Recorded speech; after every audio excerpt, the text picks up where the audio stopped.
Price the Lord എന്ന് പറഞ്ഞാൽ ദൈവത്തെ സ്തുതിക്കുക. ദൈവത്തിന് നമ്മുടെ സ്തുതി ആവശ്യമുണ്ടോ? ആവശ്യമുണ്ടോ? ദൈവത്തിന് നമ്മുടെ സ്തുതി, ദൈവത്തിന് ആവശ്യമൊന്നുമില്ല. ദൈവം മഹത്വം നിറഞ്ഞു നിൽക്കുന്ന സർവാധിപനാണ്. പക്ഷേ നമ്മൾ ദൈവത്തെ സ്തുതിക്കുമ്പോൾ ദൈവത്തിൻ്റെ മഹത്വത്തിൽ നമ്മൾ പങ്കുകാരാകുകയാണ്. ദൈവത്തിൻ്റെ മഹത്വത്തിൽ നമ്മൾ പങ്കുകാരാകും. ദൈവം മഹത്വത്തിൻ്റെ മഹത്വമാണ്. മഹത്വം മാത്രമാണ് ദൈവം. ആ മഹത്വം ദൈവ മക്കളായ നമുക്ക് ദൈവം തരാൻ ആഗ്രഹിക്കുന്നു. ആ മഹത്വത്തിലേക്കാണ് നമ്മൾ വിളിച്ചിരിക്കുന്നത്. മഹത്വത്തിൽ പങ്കാളികളാകാനാണ് നമ്മൾ വിളിച്ചിരിക്കുന്നത്. നമ്മുടെ വിചാരങ്ങൾ ഉന്നതങ്ങളിലേക്ക് ഉയരണം, ദൈവത്തിൻ്റെ മഹത്വത്തിലേക്ക് ഉയരണം.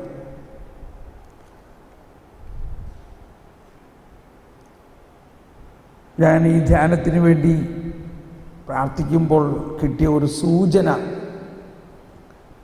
നമ്മുടെ ടീമിലും പലർക്കും കിട്ടിയ ഒരു സൂചന ഇങ്ങനെയാണ്. ഈ ഒരു വചനമാണ് നമ്മളെ നയിക്കേണ്ടത്. 1 കൊരിന്ത്യക്കാർക്ക് എഴുതിയ 1-ാം ലേഖനത്തിൽ 1-ാം അധ്യായത്തിൽ 30-ാമത്തെ വചനം. 1 കൊരിന്ത്യർ 1-ാം അധ്യായം 30-ാമത്തെ വചനം. യേശുക്രിസ്തുവിലുള്ള നിങ്ങളുടെ ജീവിതത്തിൻ്റെ ഉറവിടം അവിടുന്നാണ്. ദൈവം അവനെ നമുക്ക് ജ്ഞാനവും നീതിയും വിശുദ്ധീകരണവും പരിത്രാണവും ആക്കിയിരിക്കുന്നു. Praise the lord. എല്ലാവരും തുറന്ന് കിട്ടിയോ? 1 കൊരിന്ത്യർ 1-ാം അധ്യായം 30-ാമത്തെ വചനം. ഇനി എല്ലാവരും അതൊന്ന് നോക്കി വായിച്ച് കിട്ടിയോ? എല്ലാവരും ഒന്ന് നോക്കി വായിച്ച് ഉച്ചത്തിൽ വീണ്ടും ഏറ്റുപറഞ്ഞ് വായിക്കാം. യേശുക്രിസ്തുവിലുള്ള നിങ്ങളുടെ ജീവിതത്തിന്റെ ഉറവിടം അവിടുന്നാണ്. ദൈവം അവനെ നമുക്ക് ജ്ഞാനവും നീതിയും വിശുദ്ധീകരണവും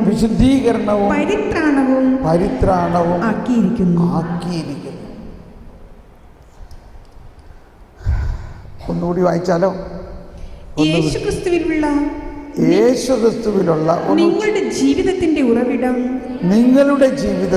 ഉറവിടം അവിടുന്നാണ്. ഓക്കെ, നിർത്തട്ടെ. അപ്പം അതിൻ്റെ ആ വചനത്തെ നമുക്ക് ആദ്യം 2ആയി വിഭജിക്കാം. ബ്രേക്ക് ദ വേർഡ് എന്ന് പറയും. Break the word. വിശുദ്ധ കുർബാനയിലും നമ്മൾ വചനത്തെ മുറിക്കുകയാണ്. അതിനുശേഷം തൻ്റെ ശരീരത്തെ മുറിച്ച് നൽകുന്നു. നമ്മളെന്നും വായിക്കുമ്പോൾ വചനത്തെ മുറിച്ച് അതിൻ്റെ ഉള്ളിൽ കയറി അതിൻ്റെ കഴമ്പെടുക്കണം.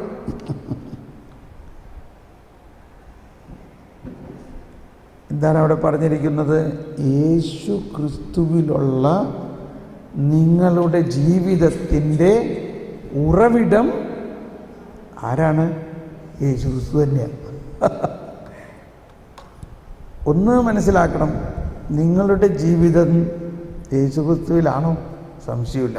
പ്രത്യേകിച്ച് എല്ലാ മനുഷ്യരുടെയും ജീവിതം യേശു ക്രിസ്തുവിൽ തന്നെയാണ്. ദൈവമാണ് എല്ലാവരെയും സൃഷ്ടിച്ചത്, ദൈവത്തിൻ്റെ ഛായയിലാണ് സൃഷ്ടിച്ചത്.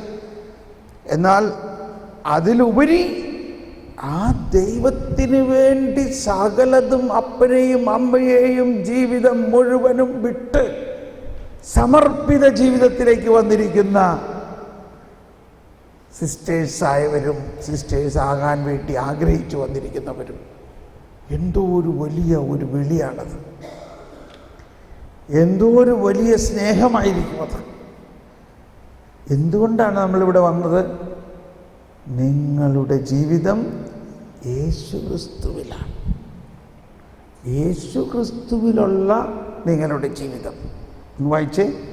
യേശു ക്രിസ്തുവിലുള്ള നിങ്ങളുടെ ജീവിതത്തിന്റെ ഉറവിടം അവിടുന്നാണ്. ഒന്നുകൂടി ഉച്ചത്തിലൊന്ന് പറഞ്ഞ ആ വചനം. യേശു ക്രിസ്തുവിലുള്ള നിങ്ങളുടെ ജീവിതത്തിൻ്റെ ഉറവിടം അവിടുന്നാണ്. എന്താണ് ഈ ഉറവിടം എന്ന് പറഞ്ഞാൽ? ഉറവിടം എന്ന് പറഞ്ഞാൽ എന്താ? ഉറവിടം എന്ന് പറഞ്ഞാൽ എന്താ അർത്ഥം? നമ്മൾ കിണറെല്ലാം കുത്തുമ്പോണ്ട്, കിണർ കുത്തി കണ്ടിട്ടുണ്ടാവും. കിണർ കുത്തുമ്പോൾ കുറേ കുത്തി മണ്ണെടുത്ത് അവസാനം വെള്ളം കാണുന്നില്ല. വീണ്ടും അപ്പോൾ ചെന്നപ്പോൾ പാറയാണ്. ആ പാറയും പൊട്ടിച്ച് ചെന്നപ്പോൾ ഉറവ. എന്താണ് അതിന് പറയണേ? ഉറവ. ആ ഉറവ കണ്ടതോടെ ഇനി താഴോട്ട് പോകേണ്ട ആവശ്യമില്ല. ഉറവ കണ്ടതോടെ ഉടനെ പണിക്കാർ സാധനം എല്ലാം എടുത്തുകൊണ്ട് മുകളിലോട്ട് കയറി. അല്ലെങ്കിൽ എന്ത് സംഭവിക്കും? വെള്ളം നിറഞ്ഞ് ഉറവ കണ്ടു. ഉറവ എന്ന് പറഞ്ഞാൽ ഇനി ആ ഉറവ നിൽക്കില്ല. ആ ഉറവയിൽ നിന്ന് വെള്ളം ഇങ്ങനെ ഈ കിണറ്റിൽ നിറഞ്ഞ് നിൽക്കും. ഇഷ്ടംപോലെ ആളുകൾക്ക് കോരാം. ആർക്ക് വേണമെങ്കിലും വന്ന് കോരി കുടിക്കാം. അതാണ് ഒരു ക്രൈസ്തവ ജീവിതം.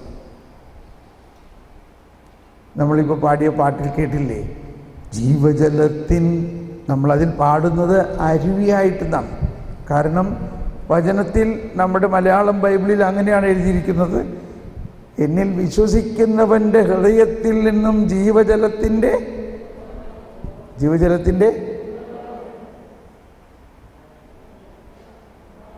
എന്താ എഴുതിയിരിക്കുന്നത്? അരുവി എന്നാകാം. പക്ഷെ നമ്മളതിനെ എങ്ങനെ കണക്കാക്കണം?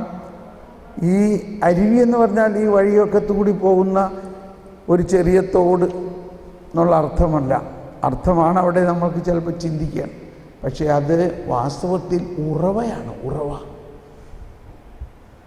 അപ്പോൾ ക്രിസ്തീയ ജീവിതം എന്നതും ക്രിസ്തീയ ജീവിതത്തിൻ്റെ ഏറ്റവും ശ്രേഷ്ഠമായ സമർപ്പിത ജീവിതം എന്നത്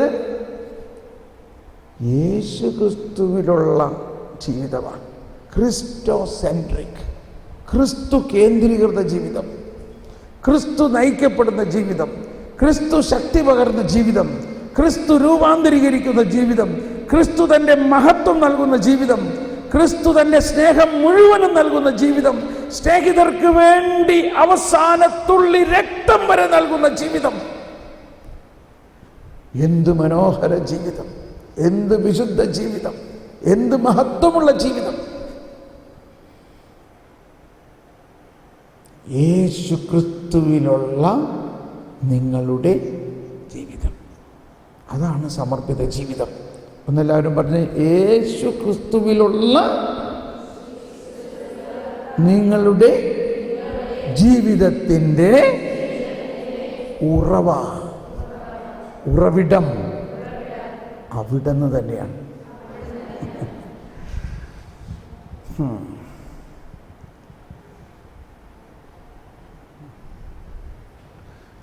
വളരെ എളുപ്പമാണല്ലേ? ഇങ്ങനെ ചിന്തിക്കുകയാണെങ്കിൽ വളരെ എളുപ്പമാണ്. ഇല്ല, ഞാൻ തന്നെ ചെയ്യണം, ഞാൻ കഷ്ടപ്പെടണം, ഞാൻ അധ്വാനിക്കണം, ഞാൻ അങ്ങനെ ചെയ്താലേ ശരിയാവുള്ളൂ, എന്നിട്ട് ശരിയാവുന്നുണ്ടോ? എത്ര വർഷമായിട്ട് പലതും ചെയ്തിട്ട് ശരിയാവുന്നുണ്ടോ? ഇപ്പോഴും നമ്മളിൽ ചില സ്വഭാവങ്ങൾ മഠത്തിൽ വരണയ്ക്ക് മുമ്പുള്ളത് തന്നെ ഇപ്പോഴും ഉണ്ടാകാം. ആവണമെന്നില്ല. എന്തുകൊണ്ടാണത്? ഉണ്ടെങ്കിൽ എന്തുകൊണ്ടാണ്? നമ്മൾ മാറ്റാൻ ശ്രമിക്കുന്നത് കൊണ്ടാണ്. നമ്മൾ മാറ്റാൻ ശ്രമിക്കണം. എങ്ങനെ ശ്രമിക്കണം? യേശുക്രിസ്തു മാറ്റും എന്ന് വിശ്വസിക്കണം. പരിശുദ്ധാത്മാവത് മാറ്റണം. കർത്താവേ, ഇന്നത്തെ കുർബാനയിലെ സങ്കീർത്തന ഭാഗത്തുണ്ടായ സങ്കീർത്തനത്തിലുള്ള ആ റിപ്പീറ്റിംഗ് സങ്കീർത്തനത്തിൽ മറ്റും നമ്മൾ വായിച്ചു കേട്ടല്ലോ. ദാവീദ് പ്രാർത്ഥിച്ചത് എന്താ? കർത്താവേ, എൻ്റെ ഈ ഹൃദയം ഹൃദയം എന്ത് ചെയ്യണമെന്നാണ് പറഞ്ഞത്? എനിക്ക് ഒരു പുതിയ ഹൃദയം എന്നിൽ ഒന്ന് ഉച്ചത്തിൽ പറഞ്ഞേ, സൃഷ്ടിക്കണേ. ഇതാരാ സൃഷ്ടിക്കാൻ പറ്റുക? മനുഷ്യന് സൃഷ്ടിക്കാൻ പറ്റുമോ? അപ്പോൾ ഇദ്ദേഹത്തിനൊരു ഹൃദയം ഉണ്ടല്ലോ. ആ ഹൃദയം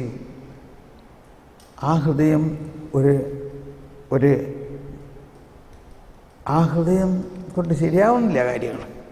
ഇത്രയും വലിയ രാജാവായിട്ടും, ഇത്രയും വലിയ അഭിഷിക്തനായിട്ടും, ഇത്രയും വലിയ സമർപ്പിതനായിട്ടും, അഭിഷേകത്തിൻ്റെ ഉന്നത അനുഭവം ഉണ്ടായിട്ടും ആ ഹൃദയത്തിൽ വരുന്നത് പാപമാണ്. അവസാനം അദ്ദേഹം പറയാണ്, ഈ ഹൃദയം വെച്ചുകൊണ്ട് എനിക്ക് ജീവിക്കാൻ പറ്റില്ല. നിർമ്മലമായൊരു ഹൃദയമെന്നിൽ സൃഷ്ടിച്ചരുളണേ നാഥ. കണ്ടോ, നിർമ്മലമായ ഹൃദയമെന്നിൽ സൃഷ്ടിക്കണമെന്നാണ് പറഞ്ഞേക്കണത്. സൃഷ്ടിക്കണം എന്ന് പറഞ്ഞാൽ അതിൻ്റെ അർത്ഥം, ദൈവമേ നീ തന്നെ എന്നെ മാറ്റിയാലേ ഞാൻ മാറുള്ളൂ. നീ തന്നെ എന്നിലൊരു ഫോർമേഷൻ നടത്തണം, ഒരു റീഫോർമേഷൻ നടത്തണം. അതാണ് ഈശോ, അതാണ് ക്രിസ്റ്റോ സെൻട്രിക്, ക്രിസ്തു കേന്ദ്രീകൃത ജീവിതം. എല്ലാം ക്രിസ്തു ചെയ്യും പരിശുദ്ധാത്മാവിലൂടെ. നമ്മൾ അങ്ങ് വിട്ടുകൊടുക്കുകയും അങ്ങനെയുള്ള ഒരു തത്വത്തിൽ വിശ്വസിക്കുകയും ചെയ്യണം. ഇങ്ങനെയുള്ള തത്വമാണ് പുതിയ നിയമം എന്ന് പറയുന്നത്. പഴയ നിയമം അങ്ങനെയല്ല. പഴയ നിയമവും പുതിയ നിയമവും തമ്മിലുള്ള ഏറ്റവും വലിയ വ്യത്യാസം ഇതാണ്. പഴയ നിയമത്തിൽ നിയമവും ചട്ടങ്ങളും അനുസരിച്ച് നിങ്ങൾ ഇങ്ങനെ ചെയ്യണം, ചെയ്തില്ലെങ്കിൽ നിങ്ങൾക്ക് ഇന്ന ശിക്ഷയാണ്. എന്നാൽ പുതിയ നിയമത്തിൽ ഈശോ പറയുകയാണ്, ഞാൻ അതെല്ലാം നിങ്ങൾക്ക് വേണ്ടി ചെയ്യും. ഞാൻ നിങ്ങളുടെ ഹൃദയം ശുദ്ധീകരിക്കും. ഞാൻ നിങ്ങൾക്ക് മാംസളമായൊരു ഹൃദയം നൽകും. ഞാൻ നിങ്ങളെ രൂപാന്തരപ്പെടുത്തും. അതിൻ്റെ ഒരാകത്തുക, ഒരു ടോട്ടൽ പ്രോഗ്രാമാണ് ഈ വചനത്തിൽ നമ്മൾ കാണുന്നത്. യേശു ക്രിസ്തുവിലുള്ള എന്ന് പറഞ്ഞ എല്ലാവരും, യേശു ക്രിസ്തുവിലുള്ള നമ്മുടെ ജീവിതത്തിൻ്റെ ഉറവിടം യേശു ക്രിസ്തു തന്നെയാണ്. ഇനി അടുത്ത ഭാഗം ദൈവം അവനെ നമുക്ക് ജ്ഞാനവും നീതിയും വിശുദ്ധീകരണവും പരിത്രാണവും ആക്കിയിരിക്കുന്നു. Praise the lord. കണ്ടോ, വളരെ പടിപടിയായിട്ടുള്ള 4 കാര്യങ്ങളാണ് അവിടെ പറയുന്നത്. എന്തെല്ലാമാണത്? ദൈവം അവനാരാണ്? യേശുവിനെ നമുക്ക് വേണ്ടി എന്താക്കിയിരിക്കുന്നു? ആദ്യം എന്താ പറഞ്ഞിരിക്കുന്നത്? ജ്ഞാനമാക്കിയിരിക്കുന്നു. ദൈവം അവനെ, ഒന്നുകൂടി എല്ലാവരും ഏറ്റു പറഞ്ഞ് വായിച്ചത്, ദൈവം അവനെ നമുക്ക് ജ്ഞാനവും നീതിയും വിശുദ്ധീകരണവും പരിത്രാണവും ആക്കിയിരിക്കുന്നു. Praise the lord. ഇതാണ് നമ്മുടെ ഈ ധ്യാനത്തിൻ്റെ അജണ്ട. എന്താണ് ഈ 4 കാര്യങ്ങൾ? ആദ്യം, ദൈവം അവനെ നമുക്കായി ജ്ഞാനമാക്കിയിരിക്കുന്നു. ആ ജ്ഞാനം നമ്മളിൽ നിറഞ്ഞു കഴിഞ്ഞാൽ മാത്രമേ അടുത്ത സ്റ്റെപ്പിലേക്ക് നമുക്ക് പോകാൻ പറ്റുള്ളൂ. എന്താണത്? നീതി. എന്താണ് ഈ നീതി? എന്താണ് ദൈവനീതി? അതറിയണമെങ്കിൽ ദൈവത്തിൻ്റെ ജ്ഞാനത്തിലൂടെ അതറിയാൻ പറ്റുള്ളൂ. അതുകൊണ്ടാണ് ആദ്യം 1-ാം ക്ലാസ്സിൽ പോകണം. 1-ാം ക്ലാസ് കഴിഞ്ഞാലേ 2-ാം ക്ലാസ്സിൽ പോകാൻ പറ്റുള്ളൂ. അല്ലെങ്കിൽ ആദ്യം പ്രൈമറി സ്കൂളിൽ പോയി കഴിഞ്ഞാൽ, പ്രൈമറി കഴിഞ്ഞാലേ ഹൈസ്കൂൾ. ആദ്യം കാൻഡിഡേറ്റ് ആകും, പിന്നെ പോസ്റ്റഡന്റ് ആകും, പിന്നെ നോവീസ് ആകും, പിന്നെ സിസ്റ്റർ ആകും. ആരെങ്കിലും പറഞ്ഞവർ ആദ്യം തന്നെ സിസ്റ്റർ ആകാൻ പറ്റുമോ? പറ്റില്ല. അപ്പോൾ അത് ഇങ്ങനെ ഒരു ഗ്രാജുവേഷനാണ്. Gradual formation. നിങ്ങളുടെ ഫോർമേഷനിൽ തന്നെയുള്ള ഓരോ ഘട്ടങ്ങൾ പോലെ തന്നെ എല്ലാ മനുഷ്യരുടെയും ബയോളജിക്കൽ ഗ്രാഫ്, അതിനാണ് ബയോഗ്രാഫി എന്ന് പറയുന്നത്. ബയോളജിക്കലി ഓരോരുത്തരിലും പടിപടിയായിട്ട് രൂപാന്തരീകരണം ഉണ്ടാകണം. ഒന്ന് കൈപൊക്കി കാണിച്ചേ, ഒന്ന് കൈ വീശി കാണിച്ചേ. ഒന്ന് കൈ വീശി അടുത്ത ആളെ ഒന്ന് ഒരു സ്നേഹപൂർവ്വം വാത്സല്യപൂർവ്വം ഒന്ന് തട്ടിക്കൊടുത്ത്. കാര്യം മനസ്സിലായോ? നല്ല മനോഹരമായ ഈ ഭവനത്തിൽ വിശ്രമിക്കാനായിട്ടും കൂടിയാണ് ധ്യാനമെല്ലാം വന്നേക്കുന്നത്. അതുകൊണ്ട് ഇടയ്ക്കൊക്കെ ഉറക്കം വരാം എന്നുള്ളത് സാധാരണമാണ്. പക്ഷേ അടുത്തിരിക്കുന്ന ആളൊന്ന് സഹായിച്ചാൽ മതി. അതിനാണ് ഇടയ്ക്ക് കൈ പൊക്കി ഉയർത്തി വന്ന്. ഇത്രയും ദിവസവും മറ്റു മഠങ്ങളിലും അവിടെയെല്ലാമായിട്ട് ഒരുപാട് കഠിനമായ അധ്വാനമാണ്. വിശ്രമമില്ലാത്ത ജോലി കഴിഞ്ഞ് ഓണം വെക്കേഷനായിട്ട് കുറച്ച് സമയം വെക്കേഷൻ ആകാമെന്നൊക്കെ വിചാരിച്ചിരുന്നപ്പോഴാണ് ധ്യാനം വന്നിരിക്കുന്നത്. ഞാൻ ഉദ്ദേശിച്ചത് ഓണം വെക്കേഷന് എല്ലാ മഠങ്ങളും അടഞ്ഞ് അല്ലെങ്കിൽ സ്കൂളൊക്കെ അടച്ചിരിക്കുമ്പോൾ നിറച്ച് പേര് ധ്യാനത്തിനുണ്ടാവും വിചാരിച്ചു. എന്ത് ചെയ്യാം, ഈ പാൽപ്പായസം നിങ്ങൾക്ക് മാത്രമുള്ളതാണ്. മറ്റേ പാൽപ്പായസം അവർ കുടിച്ചോട്ടെ. നമുക്കിവിടെ ഒരു സ്പെഷ്യൽ പാൽപ്പായസമാണ് ഓണത്തിൻ്റെ. എന്താണത് ആരംഭിക്കുന്നത് കണ്ടോ? ദൈവം അവനെ നമുക്കായി എന്ത് പാൽപ്പായസമാക്കിയിരിക്കുന്നു? ജ്ഞാനമാക്കിയിരിക്കുന്നു. എന്താക്കിയിരിക്കുന്നു? ജ്ഞാനം. ഇത് വേണോ? ഇത് വേണോ? ഈ ജ്ഞാനം വേണോ? വേണം എന്ന് പറയുകയാണെങ്കിൽ ഞാൻ പറയുന്നത് ജ്ഞാനസ്നാനത്തിലൂടെ അത് നിങ്ങളിൽ തന്നു കഴിഞ്ഞിട്ടുണ്ട്. ജ്ഞാനസ്നാനത്തിലൂടെ അത് നമുക്ക് ലഭിച്ചു കഴിഞ്ഞിട്ടുണ്ട്.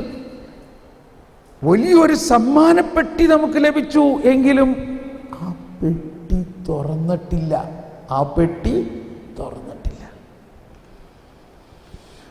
നമ്മളിപ്പോൾ തുറക്കാൻ പോവുകയാണ്. ദൈവം, ഒന്നുകൂടി പറഞ്ഞേ, ഇത് എനിക്ക് ഭയങ്കര ഇഷ്ടമുള്ളൊരു വചനമാണ്. ദൈവം അവനെ നമുക്കായി ജ്ഞാനവും നീതിയും വിശുദ്ധീകരണവും പരിത്രാണവുമാക്കിയിരിക്കുന്നു. ഒന്നുകൂടി ഉച്ചത്തിൽ ഒന്നേറ്റ് പറഞ്ഞേ. ദൈവം അവനെ നമുക്ക് ജ്ഞാനവും നീതിയും വിശുദ്ധീകരണവും പരിത്രാണവുമാക്കിയിരിക്കുന്നു. Praise the lord. ഇതാണ് ഇനിയുള്ള ദിവസങ്ങളിൽ നമ്മൾ മുഴുവനും കടന്നു പോകാൻ പോകുന്നത്. ജ്ഞാനം കഴിഞ്ഞാൽ നീതി. ആ ദൈവനീതി എന്തെന്ന് മനസ്സിലായി കഴിഞ്ഞാൽ വിശുദ്ധീകരണം. ആ വിശുദ്ധീകരണം എന്തെന്ന് മനസ്സിലായി കഴിഞ്ഞാൽ മഹത്വീകരണം. അതാണ് പരിത്രാണം. അതായത് പൂർണ്ണമായ രക്ഷയുടെ അനുഭവം. ആ രക്ഷ യേശുക്രിസ്തുവിലൂടെ, യേശുവിൻ്റെ പ്രവൃത്തിയിലൂടെ നമുക്ക് കിട്ടിയതാണ്.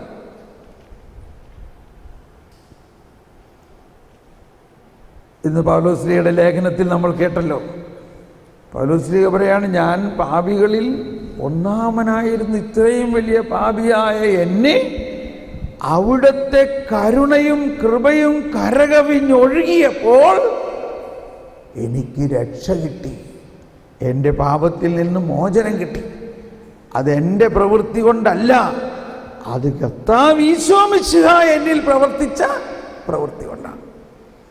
അവിടത്തേക്ക് മഹത്വം. 1 തിമോത്തി 1-ാം അധ്യായത്തിൽ, എന്നിട്ട് അതിൻ്റെ അവസാന ഭാഗം വായിച്ചല്ലോ, നമുക്ക് കേട്ടല്ലോ. 17-ാമത്തെ വചനം, 1 തിമോത്തി 1:17. 1 തിമോത്തി 1:17. വേണമെങ്കിൽ 15 മുതൽ നമുക്കങ്ങ് വായിക്കാം. 1 തിമോത്തി 1:15 മുതലൊന്ന് വായിക്കാം. അവിടെ പറയുന്നത്, യേശുക്രിസ്തു ലോകത്തിലേക്ക് വന്നത് പാപികളെ രക്ഷിക്കാനാണ് എന്ന പ്രസ്താവം വിശ്വസനീയവും തികച്ചും സ്വീകാര്യവുമാണ്. പാപികളിൽ ഒന്നാമനാണ് ഞാൻ, എങ്കിലും എനിക്ക് കാരുണ്യം ലഭിച്ചു, അത് നിത്യജീവൻ ലഭിക്കാൻ. യേശുക്രിസ്തുവിൽ വിശ്വസിക്കാനിരിക്കുന്നവർക്ക് ഒരു മാതൃകയാകത്തക്ക വിധം പാപികളിൽ ഒന്നാമനായ എന്നിൽ അവൻ്റെ പൂർണ്ണമായ ക്ഷമ പ്രകടമാകുന്നതിന് വേണ്ടിയാണ്. യുഗങ്ങളുടെ രാജാവും അനശ്വരനും അദൃശ്യനുമായ ഏക ദൈവത്തിന് എന്നെന്നും ബഹുമാനവും മഹത്വവും ഉണ്ടായിരിക്കട്ടെ. ആമേൻ. അവസാനത്തെ വചനം ഒന്നുകൂടി വായിക്കാം. 17-ാമത്തെ വചനം. യുഗങ്ങളുടെ രാജാവും അനശ്വരനും അദൃശ്യനും ആയ ഏക ദൈവത്തിന് എന്നെന്നും ബഹുമാനവും മഹത്വവും ഉണ്ടാകട്ടെ. എന്തെല്ലാമാണ് അവിടെ പറഞ്ഞിരിക്കുന്നത്? ഒന്നുകൂടി പറഞ്ഞ് സാവധാനം. യുഗങ്ങളുടെ രാജാവ്. കണ്ടോ? ഓരോ യുഗങ്ങളിലും വലിയ വലിയ രാജാക്കന്മാരെല്ലാം ഉണ്ടായിട്ടുണ്ട്. എന്നാൽ ആ എല്ലാ രാജാക്കന്മാരിലും സർവാധിപനായ യുഗങ്ങളുടെ രാജാവ് അനശ്വരൻ, ഒരിക്കലും മരിക്കാത്ത അനന്തമായ അനശ്വരനായ ഈശ്വരൻ. അനശ്വരൻ അദൃശ്യനാണ്. നമ്മളിത് രാവിലെ മനസ്സിലാക്കി. നമ്മുടെ ഹൃദയത്തിൻ്റെ ഉള്ളിൽ വസിക്കുന്നു, പക്ഷെ അദൃശ്യനാണ്. പ്രപഞ്ചം മുഴുവനും നിറഞ്ഞു നിൽക്കുന്നു, അദൃശ്യനാണ്. അദൃശ്യനും ആയ ഏകദൈവം, the only God. He is the only God. അപ്പൊ ഈ ഹിന്ദുക്കളും മുസ്ലിങ്ങളും ബുദ്ധിസ്റ്റും അവർക്കും ദൈവമില്ലേ? ഇതൊക്കെയാണ് നമുക്കുണ്ടാകുന്ന കൺഫ്യൂഷൻ, ഇല്ലേ? ഏക ദൈവം യേശുക്രിസ്തു മാത്രമാണ്. യേശുക്രിസ്തു മാത്രമാണ് ഏക ദൈവം. അപ്പൊ ഈ മറ്റു ജാതിക്കാരെല്ലാം ആരാധിക്കുന്നത് ആരെയാ? അവർ ദൈവമെന്ന് പറഞ്ഞാലും അതൊന്നും ദൈവമല്ല. ദൈവം ഒരേ ഒരാളുള്ളൂ. അതാരാണ്? യേശുക്രിസ്തു. അപ്പൊ അവരെങ്ങനെ രക്ഷിക്കപ്പെടും? യേശുക്രിസ്തുവിലൂടെ രക്ഷിക്കപ്പെടും. എന്തുകൊണ്ട്? യേശുക്രിസ്തു മാത്രമാണ് മനുഷ്യവംശത്തിന് മുഴുവനും വേണ്ടി സജീവ ബലിയർപ്പിച്ചത്. യേശു വന്നപ്പോൾ, യേശു ജനിച്ചപ്പോൾ, യേശു മരിച്ചപ്പോൾ വല്ല ക്രിസ്ത്യാനി ഉണ്ടായിരുന്നോ?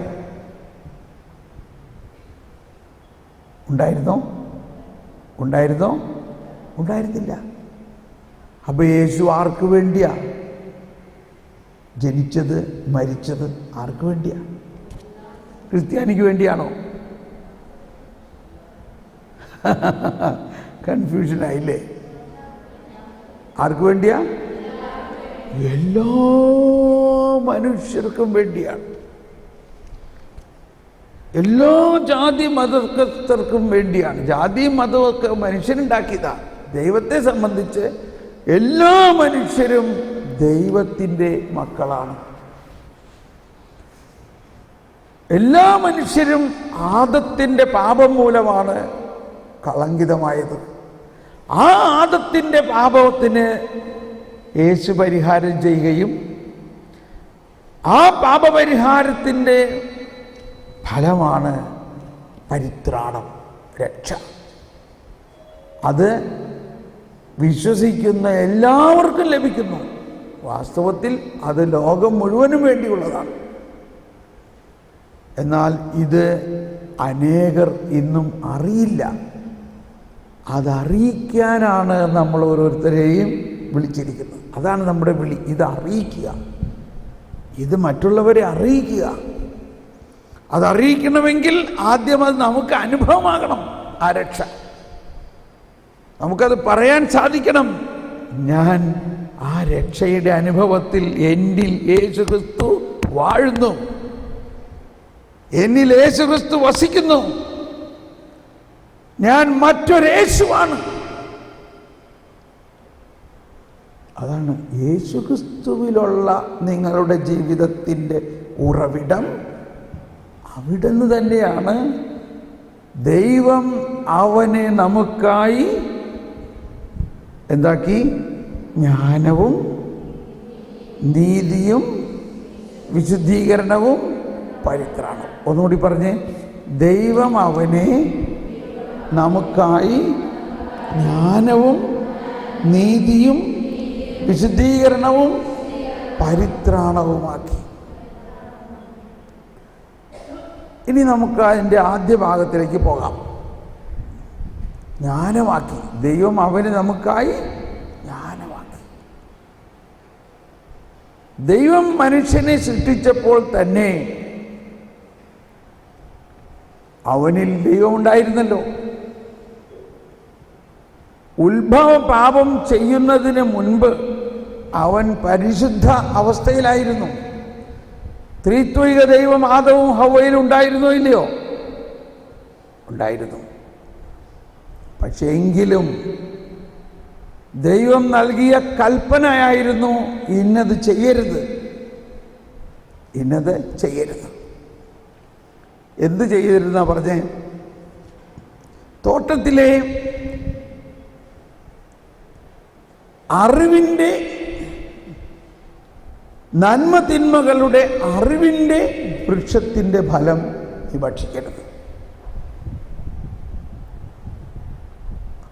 അപ്പം നന്മ തിന്മകൾ അറിയുക എന്നതാണ് വലിയ ജ്ഞാനം.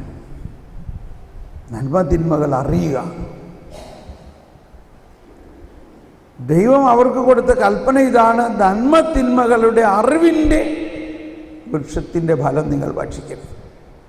പക്ഷേ ആ കൽപ്പന ആദത്തിനും ഹവ്വയ്ക്കും പാലിക്കാൻ പറ്റിയോ? പറ്റിയില്ല. അവരത്രയും വിശുദ്ധിയിലായിരുന്നപ്പോഴും പറ്റിയില്ല. എന്തുകൊണ്ട് പറ്റിയില്ല? എന്തുകൊണ്ട് പറ്റിയില്ല? അവിടെയാണ് അവരിൽ അന്ന് ആ ജ്ഞാനം ലഭിച്ചിരുന്നില്ല. ആ ജ്ഞാനം പിന്നീട് യേശുക്രിസ്തുവിലൂടെ നൽകാൻ ഇരിക്കുന്ന ജ്ഞാനമാണത്. അതുകൊണ്ട് അവർ ദൈവിക സ്വഭാവത്തിലായിരുന്നു, അല്ലെങ്കിൽ ദൈവത്തെ പോലെ ആയിരുന്നെങ്കിലും പിശാച് വന്ന് പറഞ്ഞു, നിങ്ങൾ ഈ ഫലം ഭക്ഷിച്ചാൽ നിങ്ങൾ ദൈവത്തെ പോലെ ആകും. ഈ ഫലം ഭക്ഷിച്ചാൽ നിങ്ങൾ ദൈവത്തെ പോലെ ആകുമെന്ന് പറഞ്ഞപ്പോൾ അവർ പിശാച് പറഞ്ഞത് വിശ്വസിച്ചു. ദൈവം പറഞ്ഞത് അവർക്ക് വിശ്വസിക്കാൻ പറ്റില്ല. ഒന്ന് വിശ്വാസം. ആര് പറഞ്ഞത് ഇപ്പോൾ അവർ വിശ്വസിച്ചു? പിശാച് പറഞ്ഞത്, മറ്റുള്ളവർ പറയണത്. ദൈവം പറയുന്നത് വിശ്വസിച്ചില്ല. പിശാച് പറഞ്ഞു നിങ്ങൾ ദൈവത്തെ പോലെ ആകുമെന്ന് പറഞ്ഞത് നുണയായിരുന്നു. കാരണം അവർ ദൈവത്തെ പോലെ ആയിരുന്നു. ദൈവത്തെ പോലെ തന്നെ ആയിരുന്ന അവരോട് പിശാച് പറയാണ്, ഇത് ഭക്ഷിച്ചാൽ നിങ്ങൾ ദൈവത്തെ പോലെ ആകും എന്ന് പറഞ്ഞപ്പോൾ അവർക്കത് മനസ്സിലാക്കാനുള്ള ജ്ഞാനമുണ്ടായില്ല. എന്ത് മനസ്സിലാക്കാൻ? അവർ ദൈവത്തെ പോലെ ആയിരുന്നു എന്ന് മനസ്സിലാക്കാനുള്ള ജ്ഞാനമുണ്ടായില്ല.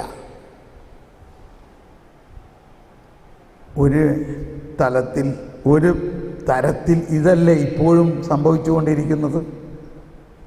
ഇതല്ലേ ഇപ്പോഴും സംഭവിച്ചുകൊണ്ടിരിക്കുന്നത്? ആണോ അല്ലയോ?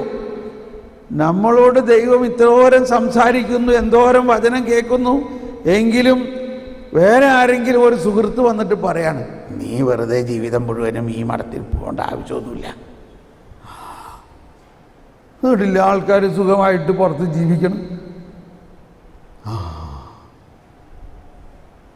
അപ്പോൾ ഈ സർപ്പം മരത്തിൻ്റെ മുകളിൽ നിന്ന് പറഞ്ഞ മാതിരി തന്നെ അത്.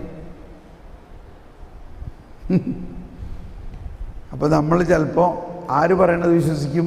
ഈ ലോകം പറയണത് വിശ്വസിക്കും.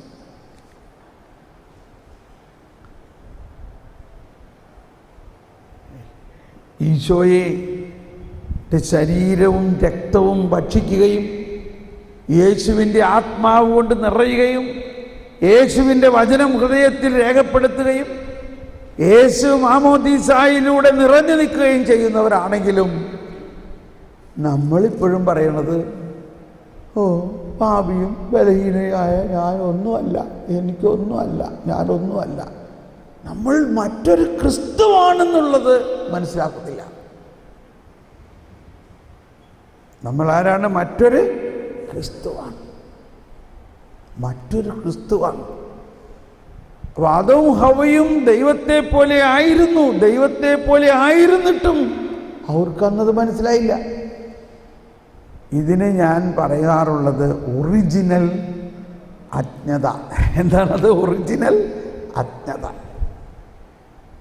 ഈ ഒറിജിനൽ അജ്ഞതയാണ് യേശുക്രിസ്തു വന്നിട്ട് എടുത്തു മാറ്റി നമുക്ക് എന്ത് തന്നു? ഒറിജിനൽ ജ്ഞാനം തന്നു, ജ്ഞാനസ്നാനം തന്നു. ജ്ഞാനസ്നാനം. ഇനി നിനക്ക് ഈ അജ്ഞത ഉണ്ടാകരുത്.